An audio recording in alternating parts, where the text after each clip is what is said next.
Welcome to சாப்பிட வாங்க. இன்றைக்கி குக்கிங்கில் நம்ம பார்க்க போகிறது சளி இருமலுக்கான ஒரு கஷாயம். துளசி, தூதுவளை, கற்பூரவள்ளி இந்த 3 சேர்த்துட்டு நம்ம ஒரு கஷாயம் பண்ண போகிறோம். சளி இருமலுக்கு இது ரொம்ப பெஸ்ட்டான மெடிசின். எந்த சைடு எஃபெக்ட்டும் கிடையாது. இது நாம் தாராளமாக வீட்டில் ட்ரை பண்ணலாம். பெரியவங்களாக இருந்தால் 1/2 டம்ளர் வரைக்கும் குடிக்கலாம். குழந்தைங்களா இருந்தால் நம்ம ஒரு 1/4 டம்ளர் கொடுத்தா போதும். வீடியோ ஸ்கிப் பண்ணாமல் கடைசி வரைக்கும் பாருங்கள். தொடர்ந்து நம்மளோட வீடியோஸ் பார்க்கணுன்னா நம்மளோட சேனல் சப்ஸ்கிரைப் பண்ணுங்கள். அதுக்கு பக்கத்தில் இருக்கிற பெல் ஐக்கான் கிளிக் பண்ணுங்கள். ஃபேஸ்புக்கில் கூட நம்மளோட பேஜ் இருக்குது, அங்கேயும் போய் பாருங்கள், லைக் பண்ணுங்கள், உங்கள் ஃப்ரெண்ட்ஸ்க்கு ஷேர் பண்ணுங்கள்.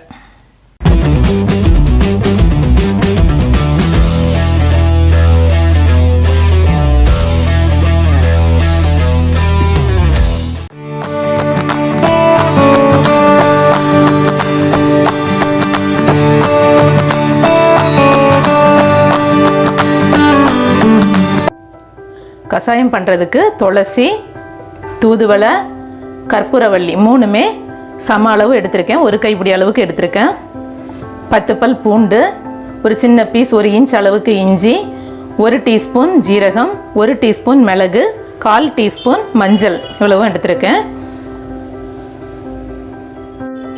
இப்போ நாம் ஒரு பாத்திரம் எடுத்துட்டு 1 கைப்பிடி அளவுக்கு தூதுவளை இலை, 1 கைப்பிடி அளவுக்கு கற்பூரவள்ளி இலை, 1 கைப்பிடி அளவுக்கு துளசி இலை 3ம் அதில் சேர்த்துக்கலாம். இப்போ ஒரு உரலில் 1 டீஸ்பூன் மிளகு சேர்த்துக்கிறேன். இந்த மிளகை நல்லா இடிச்சிட்டு பாத்திரத்தில் சேர்த்துக்கலாம். இது மாதிரி 1-2 பொடிச்சிக்கோங்க. இது கூடவே சேர்த்துடலாம்.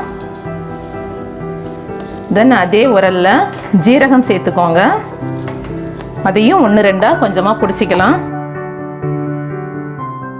அதே உரலில் 10 பல் பூண்டு சேர்த்துக்கிறேன். ஒரு சின்ன பீஸ் இஞ்சி சேர்த்துருக்கேன். இந்த 2ஐயும் சேர்த்து கொஞ்சமாக நசுக்கிக்கலாம். இது கூடவே 1/4 டீஸ்பூன் மஞ்சள் பொடி, இது கூடவே ஒரு 5 டம்ளர் தண்ணி சேர்த்துக்கலாம்.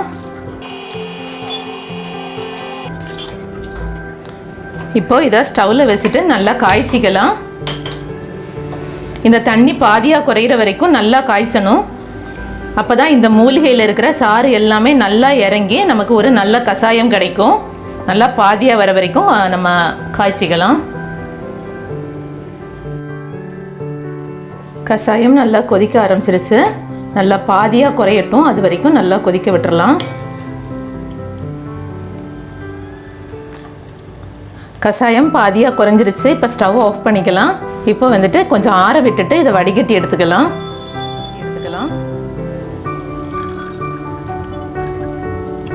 இந்த கஷாயத்தை பெரியவங்க 1/2 டம்ளரும், ரொம்ப சின்ன குழந்தைங்களா இருந்தால் ஒரு 1/4 டம்ளர் அளவுக்கும் கொடுத்துக்கலாம். நீங்கள் மழை டைமில் வர சளி, ஃபீவர் எல்லாத்துக்குமே இது வந்துட்டு ரொம்ப நல்லது. ட்ரை காஃப், நெஞ்சு சளி எல்லாமே கிளியர் பண்ணும். ஸோ இது மாதிரி நீங்களும் வீட்டில் ட்ரை பண்ணுங்கள். உங்கள் வீட்டில் யாருக்காச்சும் சளி, இருமல் இருந்தால் இந்த கஷாயம் கண்டிப்பாக ட்ரை பண்ணுங்கள். எந்த சைடு எஃபெக்ட்டும் கிடையாது. இந்த வீடியோ பிடிச்சிருந்தால் லைக் பண்ணுங்கள், உங்கள் ஃப்ரெண்ட்ஸ்க்கு ஷேர் பண்ணுங்கள். டேஸ்டியாக சாப்பிடுங்க, ஹெல்த்தியாக இருங்க. Thank you so much.